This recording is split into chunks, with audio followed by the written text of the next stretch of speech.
Salut internet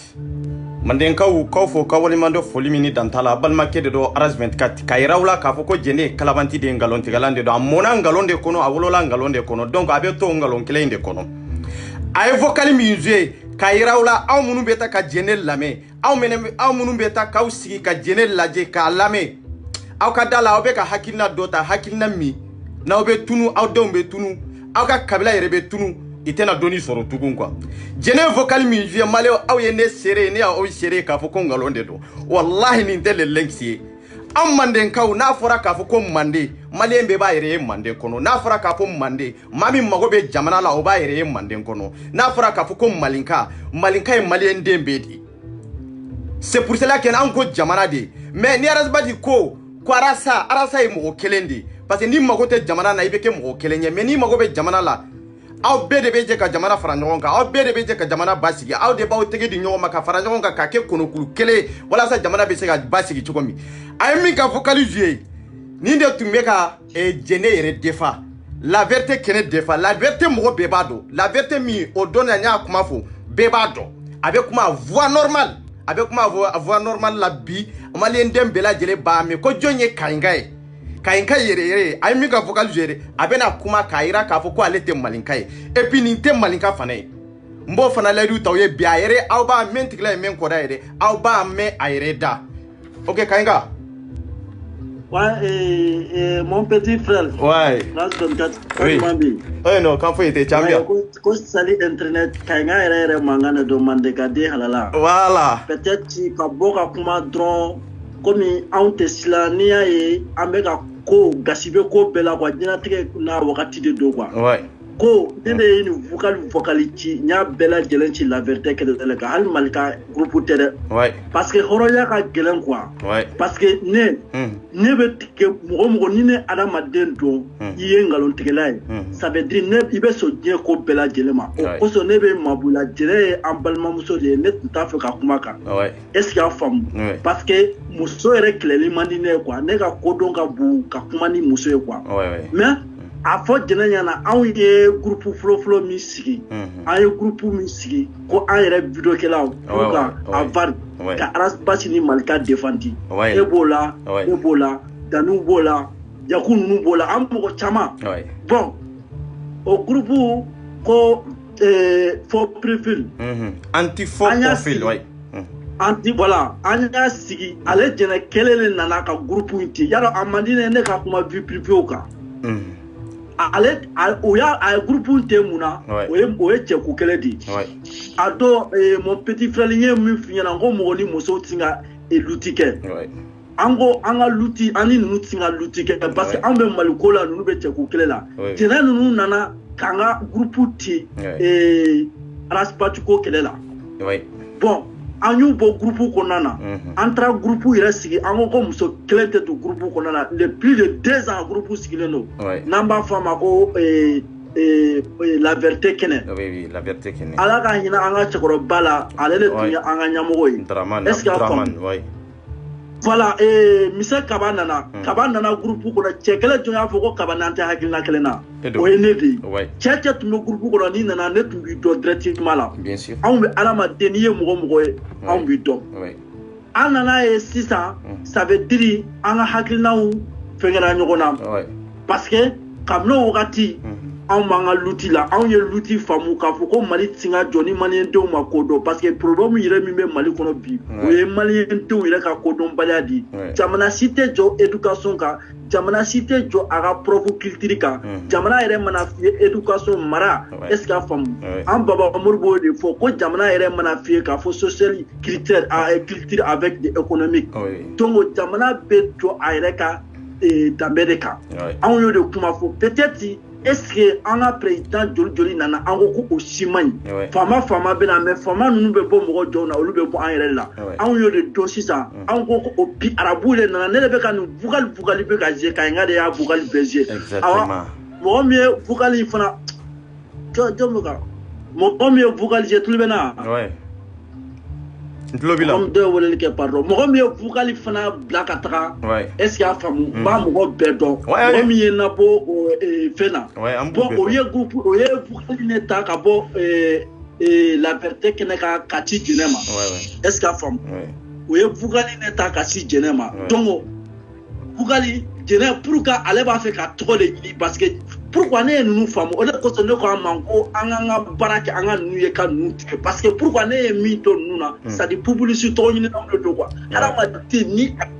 to ay i ma bala quoi parce que o yere ko so ni malien yere be kodo o te nuna men quoi est-ce que famu pourquoi to ni na sisa jene ba do ka foko ni te malika ka foko le aba do ka foko ni te malika pour que ale ka to soro adina ni fukal ta ko je ko ni malika yere kungai est-ce que famu Mandela Cissé ni nyona ke an ka kontu kelenga Mandela Cissé ya fois ko malika fitini ni kainga yere ko be malika de akontra tout mene to oli pardon tigra andela la ani Peter Mandela ke be tout mama bia abina voilà jenam allo au stratégie takasa jena a fond mo me vocalité matriki pado abado ka foko malika kungantendi wallahi po befna be ado halni video takala je comparément la ibado ka foko no ko nte malika kungan mais comme ni jena tawni nawde to ça veut dire ou ntado ma fo tro mna kwa ça dit ukala ça dit trairo tout la tunu kwa utado ube islamique je ça donc on va faire quand to ni ne la sisa waye ambe islamia contrôle ambe dina contrôle est-ce que lui rebe islamia ere to est-ce que nous be islamia ere to te kuma islamia ka parce que simla islamia be kum ala matin ere ka vie privée quoi est-ce que comme en haut de faux na ka die i bobara tru kata maka an ga putro to la mais ma wajibi mu aussi de ka ko mu le kana mu do tunyo ja kwa ka ke islamia ou bien kana appliquer mu aussi ka o yire ka fenge de quoi wonne de ya fanya na fana ko ni an ala ante sali arabu de nana fo qur'an ko ko ala ko ta dot an mo ko mo fo an yore po ne da kuma fo je bebo donner le bo kuma fo na bo le no fe akadi jina an ne rebe kuma ne bo fo na amani ne kan nu to fo quoi parce que ne nu do mo mi nu le araspati la bi à cause aujourd'hui pour be France Mali kono Mali ko fe nu de araspati la bi ou ka entrer no fe o lu te ka araspati défendu de o lu be ka to ni araspati la bi ma to kala ma quoi o lo ko so ne afo awnya na ngo anga nu ye ka nu te parce que nu ka groupe tile no do ka sababu ke jene ani dani ani Ablaye ko Abdou Tamwamu donc nous to ni na mi be ba fo o lu kele pe de France dani bi si ka fo ko waye ale ni mo minde ale ni mo de donc aka che français ngo pour faire ti auna mi hakili la quoi am singa nunu na ku bla ko mi sebe na ka bla santé ko tu ala ma de an ka sama fanga be sama na an ye misi bete no ala ma de be misi ni sama na ka fa o hakili de dani tu fanga tɛ anw na comme a fanga tɛ anw na mais ko anw sin ka danni min na k'a bila sansɛrɛ kɔnɔ k'a bila quoi ça dit anw de bɛn'o kɛ a bi damina a b'a a datugu ka bɔ mɔgɔw ɲɛ quoi ça veut dire an y'o de fɔ maa si tɛna maliyɛn denw ça dit maa si tɛna maliyɛn denw de minɛ tuguni ça veut dire k'u bila ka maliyɛn denw minɛ k'i b'u u bila i nɔfɛ komi bɛɛ ka à partir de Haidara ninnu karamɔgɔ ninnu bɔra yen maa si tɛna kɛ ni Arasibasi hakili b'o de la ko a bɛna ka entraîner ni Mali ko tɛ a bɛ taa ka bɔ hali o siga tɛ anw na awa jɛnɛ ninnu a fɛn fɛn bɛ o tɔgɔ ɲini kelen na parce que olu b'a dɔn bi ni Arasibasi binna olu ka tɔgɔ binna ça veut dire olu ta tɛ Maliku kelen olu tɛ Arasibasi kelen ni Arasibasi bɛ olu bɛ tɔgɔ sɔrɔ parce que an bɛna dɔɔni dɔɔni quoi mais ni Arasibasi tɛ yen donc olu tɛ tɔgɔ sɔrɔ donc olu bɛ k'u profiter donc o b'a dɔn k'a fɔ ko u ye mɔgɔ bɛɛ lajɛlen bɔ Arasibasi kɔ donc sisan ni Arasibasi binna olu bɛnna donc olu ka kɛlɛ tɛ Mali kɔ olu ka kɛlɛ o de kosɔn ne y'a fɔ an y'i ta sɔn quoi n'an min ta sɔn an bɛ sɔn ka na bi u ka jɔ kɔnɔ parce que ne bolo vision bɛ anw na min tɛ nin ye quoi est ce que a faamu n y'o de fɔ jɛnɛ ɲɛna ne de ko a ma est ce que anw mago bɛ balo de la ni adamaden ni diinɛ ye tiɲɛ ou bien silamɛya ye tiɲɛ ou bien fɛn adamaden ka baara o de y'i ka diinɛ fɔlɔ ye parce que adamaden yɛrɛ diɲɛlatigɛ kɔnɔ i ka balo halala la o de ye probité ne de b'a kuma fɔ Bugali kɔnɔna na est ce que a faamu o de ye diɲɛ fɛn bɛɛ jɛnɛ bɛ Faransi min est ce que a faamu ni baara tɛ a tɛna Faransi Faransiw ye baara kɛ ala ko tɛ diinɛ tɛ foyi tɛ i bɛ baara de kɛ i bɛ sɔrɔ ka wuli ka baara kɛ olu ka ala ye baara de o ye nkalon o ye tiɲɛ tiɲɛ o ye tan de mais n'o kuma fɔra o est ce que a faamu anw ko mɔgɔ ka nin sali wa an ko mɔgɔ ka nin sun wa mais fɛn dɔ de fɔra an ye ko k'an k'o de kɛ diyagoya o de tɛ tiɲɛ ye mɔgɔw kan hadamaden yɛrɛ fɛn min ye tiɲɛ o ye hadamaden ka naturali de ye n'i ma baara kɛ ka balo i bɛ sa o ye naturali de ye donc o naturali de kan ka fɔ mɔgɔ ye u bɛ n'i jɔ wa n'i bɛ diinɛ contrôler i bɛ sa n ko saya ye naturali fɛn dɔ bɛ diɲɛlatigɛ kɔnɔ o ye diyagoya de ye i ye diinɛ kɛlɛ o bɛ sa n'i ma diinɛ kɛlɛ o bɛ sa i bɛ ala contrôler i bɛ sa i tɛ ala contrôler i bɛ sa o ye naturali de est ce que ala bɛ se ka jɔn to yen k'i y'ale bato personne mais ça dit u tɛ ko kalama donc k'a yira mɔgɔw la dɔrɔn k'a fɔ dɔrɔn jɛnɛ bɛ tɔgɔ ɲini nin na parce que a b'a dɔn k'a fɔ ko Malika ka vocal tɛ nin ye a b'a dɔn mais pour que ale ka tɔgɔ sɔrɔ f'ale ka taa anw ka guide de kama f'ale ka taa Malika yɛrɛ de kama sinon a b'a dɔn n'anw ta de don a tɛna tɔgɔ sɔrɔ la donc a bɛ wuli parce que sisan n'i b'a fɛ olu ye Arasibasi parce que a b'a dɔn Arasibasi est grand de donc maliyɛnw b'a n'i y'a tɔgɔ fɔ maliyɛnw bɛ ka vidéo lajɛ donc sisan u b'a dɔn n'i ye Malika fana tɔgɔ fɔ maliyɛnw b'i ka vidéo lajɛ parce que an ye o de kosɔn ne ye ninnu dɔn ne t'a fɛ ka kuma ni ninnu ye quoi parce que o de la i b'a dɔn k'a fɔ ko maliyɛn ka ko ça dit ko an ye ignorant de ye quoi bɛɛ b'i fɛn maliyɛnw ka kodɔnbaliya de fɛ ka kɛ fɛn ye nin cogo la quoi min mana na o b'an fara ɲɔgɔn kan an bɛ wari di ka d'o ma o bɛ kɛ fɛn ye o bɛ ɲinɛ an kɔ donc an ka kɛlɛ kun y'o de ye donc faut que jamana kɔnɔdenw de ka kodɔn ka bɔ o kow la quoi mɔgɔ si kana na k'an ta k'an kɛ bɛɛ kan ye ka yɛlɛ an kan ka cɛ ka ni a sira yɔrɔ min a bɛ kɛ masakɛ ye a bɛ jigin ka taa k'an to est ce que a faamu n'o tɛ activiste yɛrɛ mon petit frère activiste ya yɛrɛ kɔrɔ min ye i ni jamana kɔnɔdenw de bɛ jɛ ka état kɛlɛ mais activiste tɛ se entouré politicien na sans jamais de la vie an bɛ activiste dɔw est ce que a faamu activiste ya kɔrɔ de ye ka état kɛlɛ droit hali tiɲɛ bɛ yen pour que a ka jamana kɔnɔdenw ka sariya défendre ala tɛ ni mɔgɔ min bɛ yen ko faso ko b'e kɔnɔ bi ko mali ko b'e kɔnɔ bi e bɛ ko i bɛ ka dɛmɛ i bɛ ka dɛmɛ quoi c'est ça ka dɛmɛ mun na ka jamana ci wa vraiment ou bien nin de ye Kayinga ye min bɛ ka kuma nin de ye Kayinga ye jɛnɛ tun bɛ ka nin de ka vocal jouer quoi k'a fɔ mɔgɔw ɲɛna donc n'u tun bɛ min nɔfɛ ko cɛ kɛlɛ o b'a fɔ ko ne de bɛ diinɛ contrôler la ko n ko tɛ diinɛ fɛ awa n tɛ diinɛ kɛ awa n tɛ diinɛ fɛ n b'a contrôler awa diinɛ fana tɛ tiɲɛ ye ko ne de ko tɛ diinɛ tɛ tiɲɛ donc n'u min bɛ se ka min kɛ o bɛ se k'o kɛ quoi diinɛ tɛ tiɲɛ arabuw de y'a sɛbɛn k'u ka livre kɔnɔna i bɛ hakɛ to quoi parce que n b'i ka direct la mais n kan k'a fɔ quoi wa y'a fɔ mais yan kɔni a bɛɛ bɛ fɔ yan flagrant da a fɔ a bɛɛ bɛ fɔ yan arabuw de y'a sɛbɛn u ka livre kɔnɔna la ko ala ko tɛ ala m'a fɔ anw ɲɛna anw t'o kɛ est ce que a faamu ni diinɛ parce que anw tɛ ko kelen de fɔ jamana bɛɛ diinɛ bɛ jamana bɛɛ est ce que a faamu ni diinɛ ye tiɲɛ ye anw ka ancien truc de ye diinɛ créer firawuna ninnu de ye diinɛ créer est ce que a faamu olu ye diinɛ créer k'a fɔ ko diinɛtigɛ kɔnɔ fɛn fɛn fɛn n'i wolola ka to i fɛ k'i kan k'o bonya o de y'i ka tiɲɛ ye olu ka diinɛ nana tan de hali anw fɛ o de a bɛ fɔ o de ma ko diinɛ ye kiritiri ye kiritiri nana tan de parce que adamaden i wolola i bɛ wolo yɔrɔ min o de y'i ka tiɲɛ ye i bɛ fɛn fɛn dɔn i bɛ kalan yen ne ko la o ko de y'i ka tiɲɛ ye i bɛ kalan wɛrɛ ko de kɔfɛ sinon i n'o de anw ni malidenya de bɛ wolo est ce que y'a faamu anw ni bamanankan de bɛ wolo ani sɛnɛ de bɛ wolo ani an ka taabolo de bɛ wolo a bɛ fɔ de ma ko culture o de adamaden ka dɔnni ye est ce que y'a faamu o de kosɔn a bɛ fɔ ko dɔnni a bɛ fɔ de ma ko diina i bɛ hakɛ to a bɛ fɔ de ma ko diina ko culture mais diina adamaden bɛɛ n'i ka diina de don mais diina ye adamadenw de ka créateur ye mais a fɔra anw ye de ko ala ko diina ala batu de anw de ko tɛ tiɲɛ ye n'i ye diina ta ko ala batu anw ko tɛ tiɲɛ ye ala ni maa si ma kuma mɔgɔ dɔw de ye livre sɛbɛn yanni kuranɛ tun ka na livre minnu sɛbɛnna o b'a fɔ bible ma ko évangile ça veut dire quoi a sanifin ye yɛrɛ mun ye k'a fɔ adamadenw ka fɛn dilanlen o évangile kɔnɔna na yanni o kana tɔɔrɔ min tun bɛ yen 10 commandements de Moïse a sariya a saji sariya bɔra Éthiopie de est-ce qu'il y a faamu Éthiopie olu de taara olu o y'a sɔrɔ civilisation tun bɛ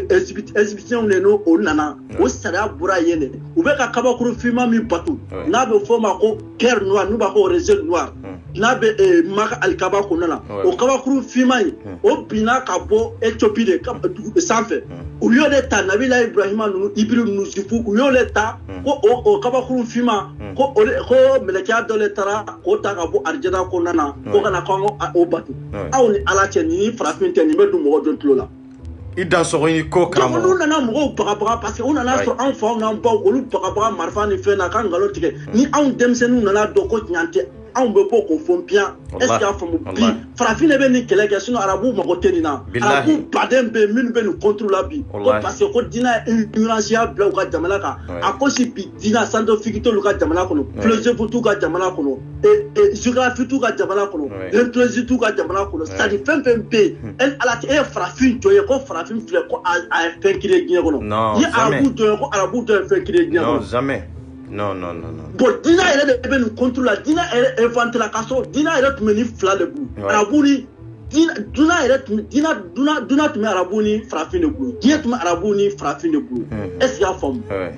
farafin ani arabu mais o nana zifu de nana o ni diina ta ka nin di anw ma ka dɔnniya falen ɲɔgɔn na ko anw ka sini lahara ɲini mais k'olu bɛ diɲɛ ɲini donc n'a b'a ka lahara ɲini mais a ka lahara ɲini de kɔlɔlɔ sera anw bɛɛ lajɛlen ma o de don donc n'u ko ko malika yɛrɛ dɔgɔ kaɲaka yɛrɛ de bɔra ka kuma ɲɛf'u ɲɛna k'a fɔ ko ayi diina yɛrɛ tiɲɛ tɛ bi diina tɛ ala ko ye diina ye mɔgɔw ka créateur de ye f'u kɔtɔ mɔgɔ minnu bɛ ka kɛ u bɛ ka silamɛya kalan u bɛ ka mun kɛ n k'u bɛ ka mɔgɔ arnaquer de parce que mun de don u ye min kalan tiɲɛ t'a la parce que i ka diina kalan k'i ka bɔla kɔnɔna na i bɛ mun baara k'a kɔnɔna na mun b'a kɔnɔ sansi jɔn b'a kɔnɔ ou bien i bɛ se ka mun inventer a kɔnɔ ou bien i bɛ se ka mun hali médecin a ɲuman a tɛ yen diɲɛ bɛɛ bɛ ka kan kalan u bɛ se ka baara kɛ diɲɛ kɔnɔ ka balo hɛrɛ kɔnɔ souvent an y'o de fɔ jinɛ ɲɛna ni e jinɛ bonnen ka t'i da Mali la mun na i m'i da Mali la k'a kɔlɔsi ta k'ala dali ko ala ka fɛn d'e ma ni ye mun bɛɛ kan ya kuma y'an kunna Abidjan bɛɛ kan ya kuma de la mitro ni fɛnw kɔnɔ k'aw nafili cɛ an tɛ se ka ko bi k'an bɛ tugu ɲɔgɔn kɔ ko bɛɛ kan ko tiɲɛ dɔ tɛ fɔ dɛ a ka ne mɔgɔ tɛ a ka bɛn ma ou bien ne mɔgɔ tɛ k'e bɛ nin waso de k'e ye silamɛ ne mɔgɔ pu traité la mais ne nin ka kafiri diya ne ka fisa ni ninnu ye parce que ne tɛ mɔgɔ janfa nin fɛn fɛn filɛ ni n'u jɛra n'u bɛ janfa i b'a fɔ o ma ko tu parce que u y'anw janfa olu de bɔra anw n'u ye kɛlɛ kɛ ɲɔgɔn fɛ olu de bɔra ka fɔ anw ma k'anw ye kafiri ye o de kosɔn n taara u jaabi u ka groupe kɔnɔna na o ko anw ye kafiri de k'anw bɛ ala contre la ni ala yɛrɛ de b'a ka kɛlɛ kɛ ou bien olu de b'a ala ka kɛlɛ kɛ nɔgɔ ni kɔngɔ ni fantandenya ni kɔngɔ ni nɔgɔ bɛ aw la an ma se k'o kɛlɛ kɛ aw bɛna ala ka kɛlɛ kɛ ni bɛɛ ka ɲa tɛ a vraiment voilà kaɲaka yɛrɛ mandekaden harala donc petit frère k'an bɛɛ quoi merci beaucoup grand frère kaɲaka yɛrɛ bon n balimaw jɛnɛ tun bɛ ka malinka min ka vocal jouer nin de ye malinka ye ale ka malinka jɛnɛ ka malinka o de ye kaɲaka ye nin kaɲaka ye ne nin bɛ ɲɔgɔn don san 4 an bɛɛ tun bɛ la vérité kɛnɛ kɔnɔ Dani bɛ nin don a bɛ kuma voix normale la Dani b'a dɔn mɔgɔ fɛn fɛn bɛ la vérité kɛnɛ kan a bɛɛ bɛ nin don a bɛ kuma voix normale la vérité kɛnɛ de kan ni e nana o vocaliw ta k'u jouer k'a fɔ i bɛ tɔgɔ ɲini k'a fɔ e bɛ moriw dɛmɛ n'a ye jɛnɛ e de sɛgɛnnen don hali min tɛ e ye jɛnɛ hali n'an y'a ye don min k'a fɔ e taara soma dɔ fɛ yen ou bien e taara mori dɔ fɛ yen jɛnɛ n'an y'i fofo n'an y'i minɛ n'i ka tafe ye walahi n'an y'i fara n'i kɛra mɔgɔ ye ɲɛnamaya kɔnɔ tugun i b'a fɔ ko anw ka liti in tɛ liti ye tugun e dɔrɔn tɛ de e dorontere e kata doro e kele e kabodoro e kata soma do fe an ka me ka fo itara mori do fe ki tara marmana ko koy itate mulubaliya de malankoloya de do yerodombaliya de do ni yerodombaliya de bila jene on bi soke ki indike billahi nyen kali alala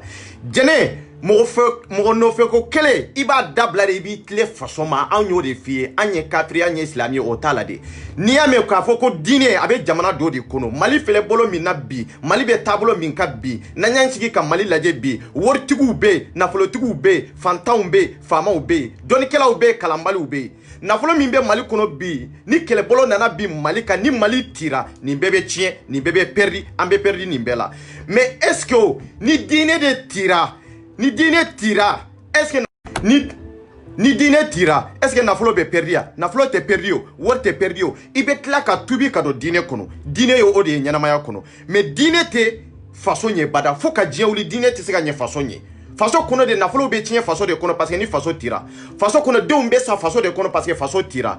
façon kono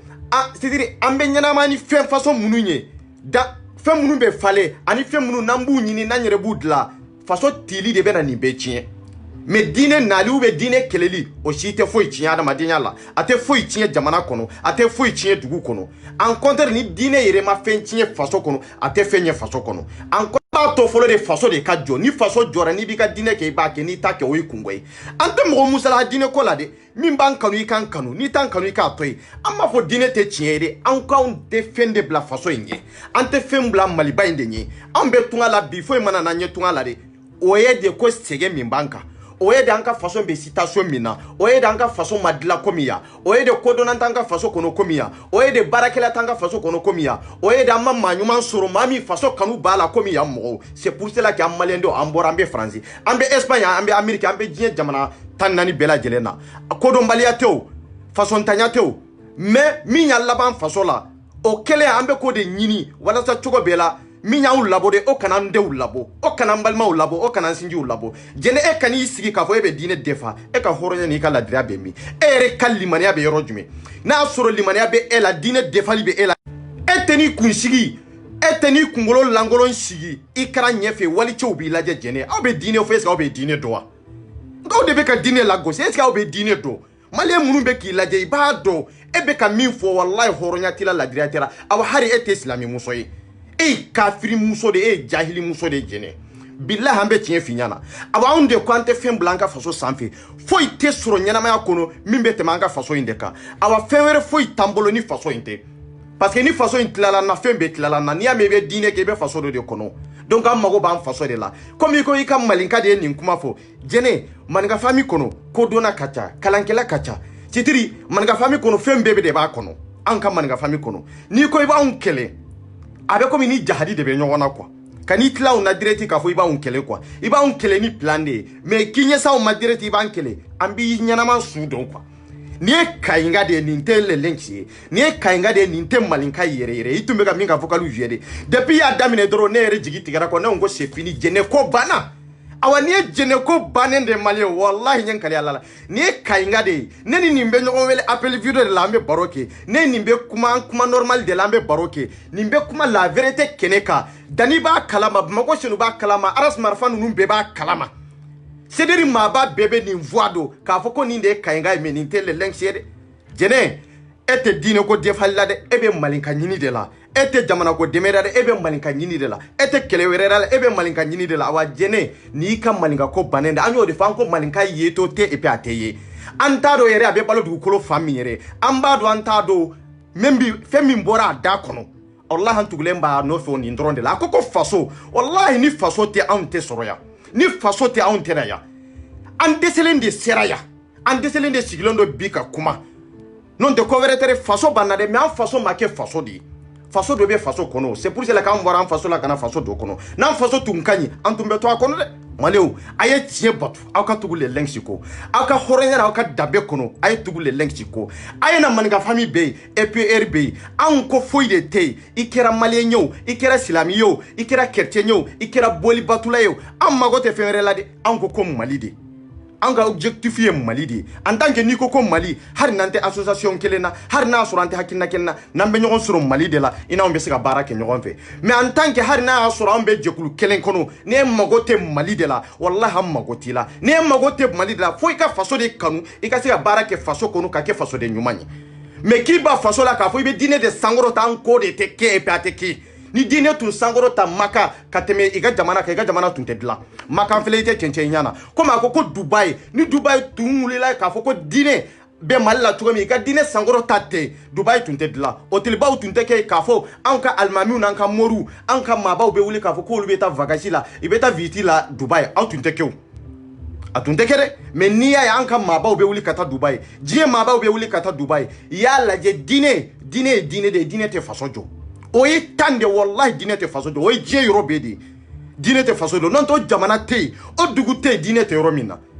ate islamia dine dro nyere kafri dine faso be ba kono ni ko dine dro ya global de voilà o jamana te o dugu te ate yoro minna mais ate se ga place de nye dine be komi ninde enyabe ni na de dine be komi minande minamindo ni ata kablaya ni ere ma ata kabo ya ate se ga yere ele ba fo kan ninde jatimine dine betende quoi fendo de do ne edema pratiquer ate ska ke foye donc on de ba pratiquer be nyana mani adama de onde mais non lute yoromi non lute basiki kono yoromi non lute hera la yoromi obe balowa est-ce que jene kan islamia defalier ni islamia defal de do jene eteni waranga kira jinyala wallahi eteni yere jinyala te jene yere malo nyode funkumba la saudana e seri dande lega carrière de tiana yaro dani ko ni ñoo ballon ka boy kibaro yere to bulo o panikene no taro yere abeta romi amma har damini o ya aude nimbora na ka video ye domi nimbora na ka video ye domi o ya banende e panikera kani sigi ka ingade ta ko kele lenksi est-ce que fatela est-ce que kungulo kani est-ce que hakili nyuma be aula awa onde ya fo ye dinete faso jo e pe ate faso jo ambe sanin kainka ninka ante bo ninkande namba wele ka fo kan ye kafiru de aha anka ke kafiru ye me aun dew amba fo lu de ka sinyesiki kanye na oba wele ka fo kwante islamia kwambe islamia de contour la aun ba fe aun dew oluka doni soro ka ke doni bagawe koma on ke chugo ni ibe ka tunye dine ta koma obe ka fo chugo mi aden karimu tunta marabi ni atete tunye dine ta koma o ya ke chugo mi wallahi atete tunta mara alfa nunun tunta mara est ce que obe kodo mais il façon de taka kalange ka fo dondola mena façon mara c'est pour cela qu'il sera ka on mara idou nana mara mais obela be ku ka dine pratiquer mais est-ce que ayu ka façon jo baliwa ama bali mais il façon de blagner fait follow quoi c'est pour cela qu'il sera ka façon mara ni dine de blagner fait wallahi te jamana mara itisiga barake jamana kono bo on be façon de blagner fait maliou tieni muso demseni makro wallahi man ka famille e pieri amma go ba kelen na bela jelen bela abe malien dembe yoro amma go ba bela jelena aw kana faso aw kana faramanika famika eperka anka barake ñogon fe kan tege di ñogon ma kalabantiya tala munafiqiya tala bingani tala en tant que malien de klonkeni yele de ba kono ko faso beta chogodi ambe faso ta chogodi ka deba ke ka batire chini musuya de do o kuma de be foye amba batira ni ñogon te ka bampew ante jo musola ka fo ye musodi ante jo chela ka fo ye chedi ante jo demseni ma ka fo ye demseni da anti hakirna lame non cheni muso ambe beka hakirna lame ambe baro ke ñogon fe ka tlongeni yele ke ñogon fe faso kanga ta tugo mi abeta niso dia kono abesi baski kono an kotende mais dictateur fanga tede musa fanga mi be sereri ma bolo otere o tan fi ande an bo contour la o tan fi an ko de be kangani hake minye ikangani kuma ka minye ikangani hake minye eko waliya an koyi no be se faso deme ambi deme no te se faso deme ere ambe feri nyina ambe ide were nyini an tay ninde hakina mi bila afo anti bugu anti nene anti doya mais nindron de do nyana may nindron de liberté totale donc muwerebe foy abanko ko Mali de awani Mali te foy te politicien mimbe ou be mwere mimbe ni ko Mali wallahi on bi de me fo adan on bi de me ante mo bo mo wala parce que on ba fait de tieka sorube muso ka sorube demseni mo bi mbesega Mali bo tegela mo mbesega Mali jo mo bi mago be fasola on be tugo tigi doko ma on te tugo mo ko togode ante tugo mo ko jama an ko Mali ni be Mali fe an bi fe ni te Mali fe abana awani ndronde do malmaw mba fo yo ko kambi wati were merci beaucoup voilà